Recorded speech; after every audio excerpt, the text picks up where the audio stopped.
श्री महाभारत खिलभाग हरिवंश पुराण भविष्य पर्व 46वां अध्याय। दैत्यों के विनाश की सूचना देने वाले महान उत्पात हिरण्यकश्यप का गदा लेकर धावा करना तथा उसके पैरों की धमक से पृथ्वी, पर्वत, नदी एवं देशों का कंपित होना। वैश्यापंजी कहते हैं, हे जन्मेजय, जब दैत्यों की सारी मायाएं नष्ट हो गई तब सब के सब खिन्न होकर हिरण्यकश्यप की शरण में गई। तब दैत्य हिरण्यकश्यप ने क्रोध से प्रज्वलित हो पृथ्वी को तेज से दग्ध करता हुआ उसे कंपित कर दिया। फिर वो सारे समुद्र और जलसाय क्षुब्ध हो गए। वन, कानन और वृक्षों सहित समस्त पर्वत हिलने लगे। दैत्य राज हिरण्यकश्यप के कुपित होने पर सारा जगत अंधकारमय हो गया। अंधकार से आच्छादित हो जाने के कारण किसी भी वस्तु का ज्ञान नहीं होता था। अवाह, प्रवाह, विवाह, परावोह, संगवोह, महाबली, उदय तथा श्रीमान परिवह के ये 7 आकाशचारी समीर क्षुब्ध होकर भय की सूचना देने लगे। जो ग्रह संपूर्ण जगत का संहार करने के समय प्रकट होते हैं, वही उस समय आकाश में उदित हो बड़े हर्ष और सुख से विचर रहे थे। चंद्रमा आकाश में नियत योग के बिना ही अतिचार गति से दूरवर्ती नक्षत्रों के साथ भी संयुक्त होने लगे। हे नरेश्वर, ग्रहों और नक्षत्रों से सारा आकाश जल उठा। सूर्यदेव आकाश में श्रीहीन से हो गए। वेम मंडल में काले रंग का महान कबंध दृष्ट गोचर होने लगे। सूर्यदेव काले रंग की धूम की भयंकर बत्ती छोड़ने लगे।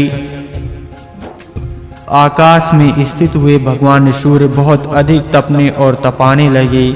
धुएं के समान रंग वाले 7 भयंकर सूर्य आकाश में उदित हो गए और वेम मंडल में स्थित हुए सोम के श्रृंग पर 7 ग्रह स्थित हो गए।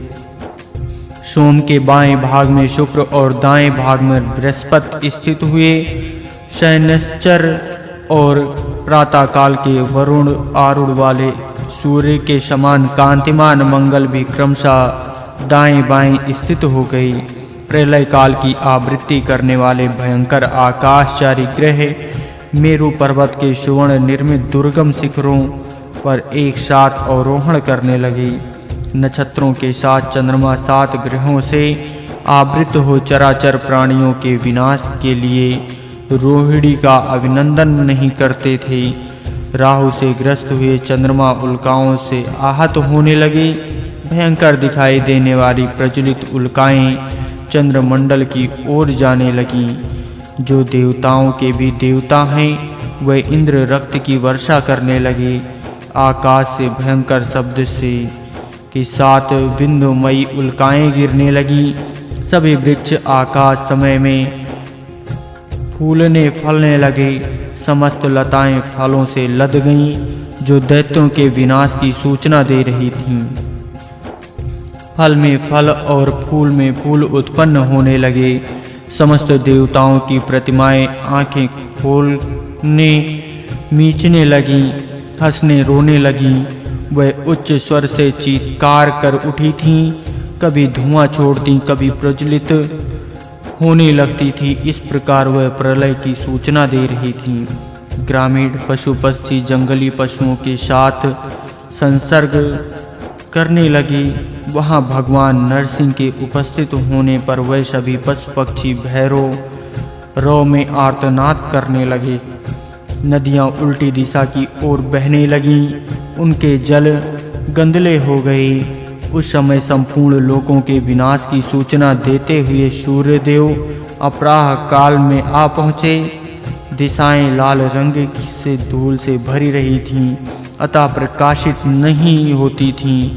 पूजनीय चैत्य देवताओं की किसी तरह पूजा नहीं होती थी।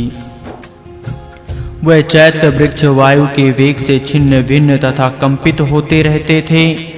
उस समय सूर्य अपराह काल में ही स्थित थे और लोकों का प्रलय सा उपस्थित था। उस समय अवस्था में सूर्य की प्रभाहीन हो जाने से किसी भी प्राणी की छाया परछाई नहीं पड़ रही थी। हिरण्यकश्यप दैत्य के महल के ऊपर तथा उसके भंडार गृह और शास्त्र अंगार की मधु की मक्खियों ने मधु का छाता लगा रखा था। इसी तरह उसके आयुधागार में धूममाला उठती दिखाई दी। हिरण्यकश्यप ने उस समय उनके बड़े बड़े उत्पातों को देखकर अपने पुरोहित शुक्राचार्य से कहा, हे भगवान, ये बड़े बड़े उत्पात किस लिए प्रकट हो रहे हैं? मैं ठीक ठीक इनका कारण सुनना चाहता हूँ। इसके लिए मेरे मन में बड़ा कौतूहल हो रहा है। शुक्र बोले, हे राजन, हे महाशुर, तुम ध्यान देकर मेरी बात सुनो।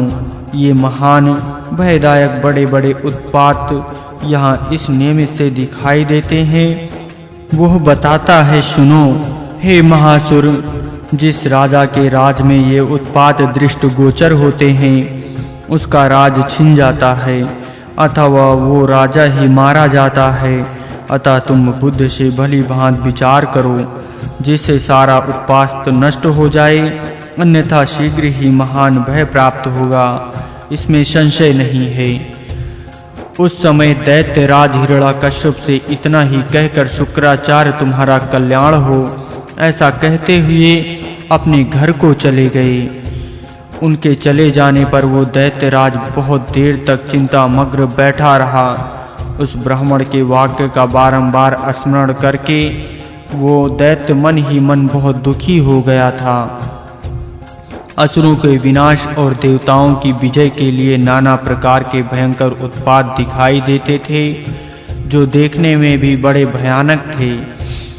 ये तथा और भी बहुत से घोर उत्पात जो साक्षात काल के द्वारा निर्मित थे, दैत्य राजाओं के विनाश के लिए दृष्टिगोचर हो रहे थे।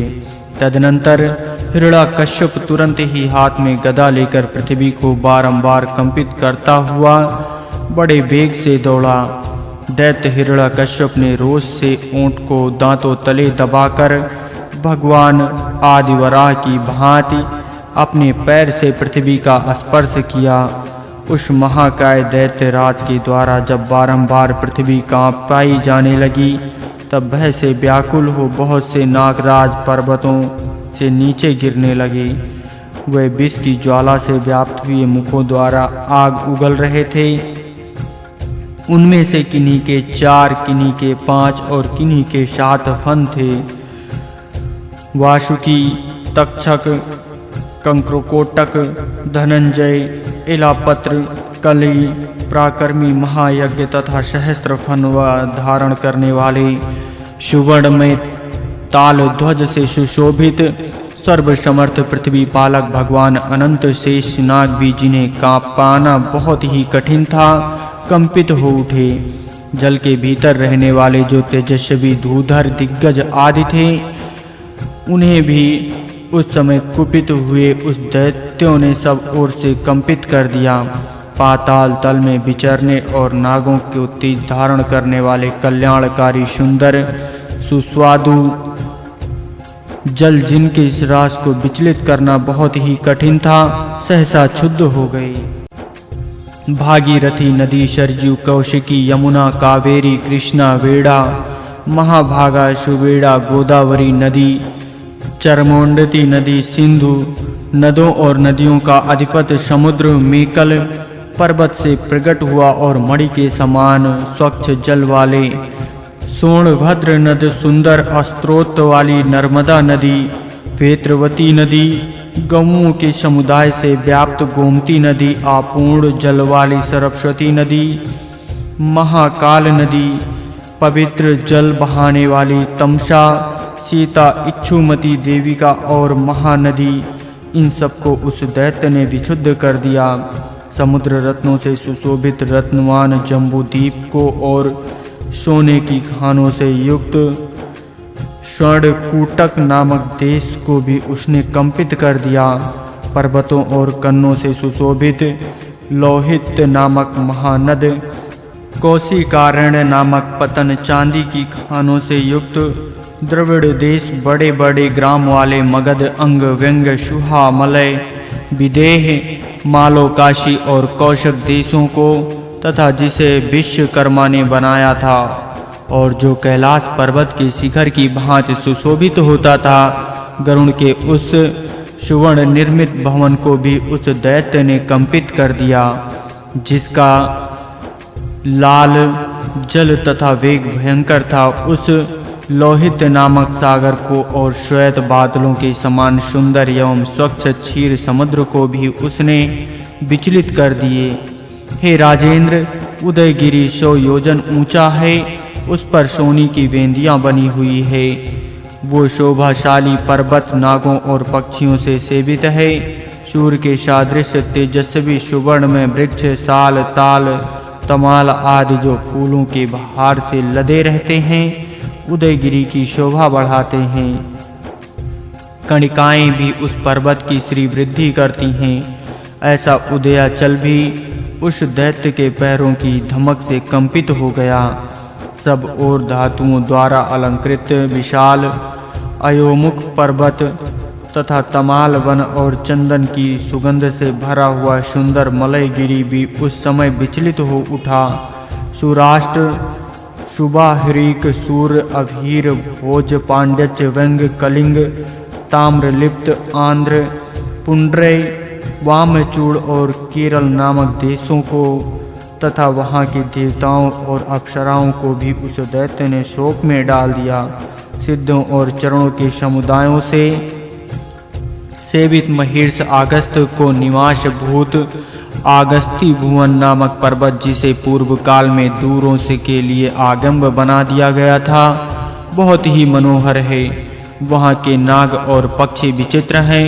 लताएं और वृक्ष फूलों के बहार से लदे रहते हैं।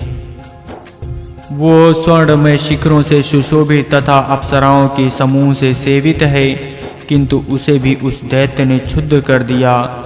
पुष्पतक नामक पर्वत उत्तम शोभा से संपन्न और देखने में प्रिय है। वो समुद्र का वेदन करके ऊपर उठा हुआ, वो अपने शिखरों पर चंद्रमा और सूर्य को विश्राम देता है, इसलिए उनका प्रिय सखा है।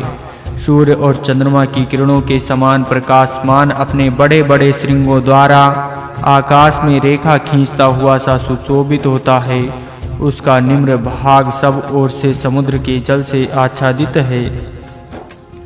वो पर्वत भी उस दैत्य के पैरों की धमक से कंपित हो उठता है। शोभाशाली विद्युतवान नामक पर्वत 100 योजन लंबा है। उस श्रेष्ठ पर्वत पर विद्युपात होते रहते हैं। उसके सिवा वृषभ और आकार में स्थित ऋषभ पर्वत, जहाँ अगस्त्य जी का विशाल भवन है, वो कुंजर पर्वत सर्पों का निवास स्थान दुर्जय, विशाखर आस्था नामक पुरी तथा भोगवती पुरी को भी उस दैत्यराज ने कंपित कर दिया। हे प्रजानाथ, महामेघगिरी, पर्यात्र पर्वत, श्रेष्ठ चक्रवान गिरी, वराह पर्वत, सुवर्ण में सुंदर, प्रयाग ज्योतिषपुर जिसमें नरक नामक दुष्ट आत्मा दानव निवास करता था, मेघ के समान गंभीर गर्जना से युक्त पर्वत श्रेष्ठ मेरु, जहाँ 60,000 पर्वतों का निवास है, इन सबको उस दैत्य ने विचलित कर दिया। बाल सूर्य के समान अरुण कांति से प्रकाशित महागिरी महेंद्र, जो देवताओं का सुंदर निवास स्थान है, वो पवित्र गिरिराज स्वर्ग लोक तक पहुंचा हुआ है। वो भी उस दैत्य से कंपित हो गया। महाशैल, हेमश्रृंग, मेघशक नामक पर्वत तथा जिसको कंपित करना कठिन है, वो कैलाश भी उस दानव राज के पैरों की धमक से कांप उठा।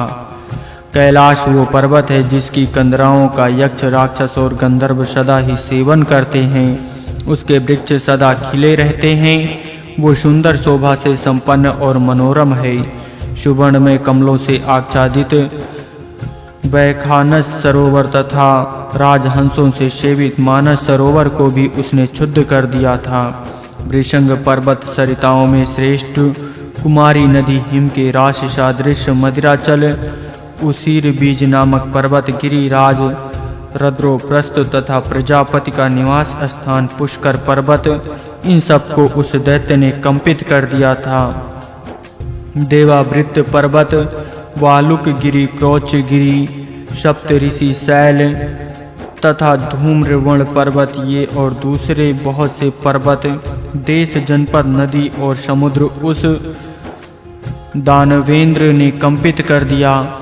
इतना ही नहीं, आकाश में विचरने की शक्ति रखने वाले जो पाताल निवासी निशाचर वंशज थे, वह महीपुत्र कपिल, व्याघ्राक्ष, क्षतिकंपन तथा अन्य भयंकर असुरगण, मेघनाद, अंकुशायिद्ध, ऊर्ध्ववर्ग तथा भीमवेग आदि भी सबके सब कंपित हो उठे।